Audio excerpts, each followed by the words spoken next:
আচ্ছা কোনছে আল্লাহ বড় না মানুষ বড়? ধরো গাদা, তুই কার হাতে কার জোড়া দেশ? কোড়ায় আল্লাহ আর কোড়ায় মানুষ। যেটা কবার কইছে ওইটা কন। আল্লাহ বড় না মানুষ বড়? আল্লাহ তো বড়। আল্লাহ বড়, তাহলে আল্লাহর কথা না হইনা মানুষের কথা শুনেন কে? কি কইতাছস? কি আর আল্লাহর কথা মানে না মানুষের কথা মানে? হ্যাঁ, কি আর মানুষের কথা শুনেন তাই না? আমনে যে ওই দিনকে ডায়াবেটিসের রোগ নিয়ে যে হাসপাতালে গেলেন, ডাক্তার আপনার কত কিছু খাবার না করলো, সব কিছু না খাই এখন চলতেছেন।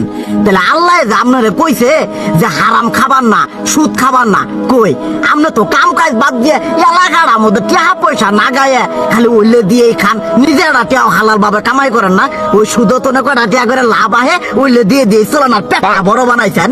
শুনেন একটা কথা কই, হারামের কোনোদিন আরাম নাই। হালাল পথে রুজি রোজগার করেন, প্রয়োজনে এড়া বেলা কম খায়েন, তাও শরীর পিণ্ডও ভালো থাকবো, কোনো রোগ বেদও হবো না, আরামও পাবেন, আল্লাহও খুশি থাকবো। তুই আমার এইভাবে বুঝাবি আগে কইলি না কে? আসলে এই বিষয়টা তো আমি কখনো মাথায় এইভাবে নিইনি যে আমাদের কখনো ডাক্তার নিষেধ করলে ঠিকই আমরা নিষেধ মানি, কিন্তু উপর আল্লাহ যে কত কিছু নিষেধ করে দিয়ে সেটা মানি না।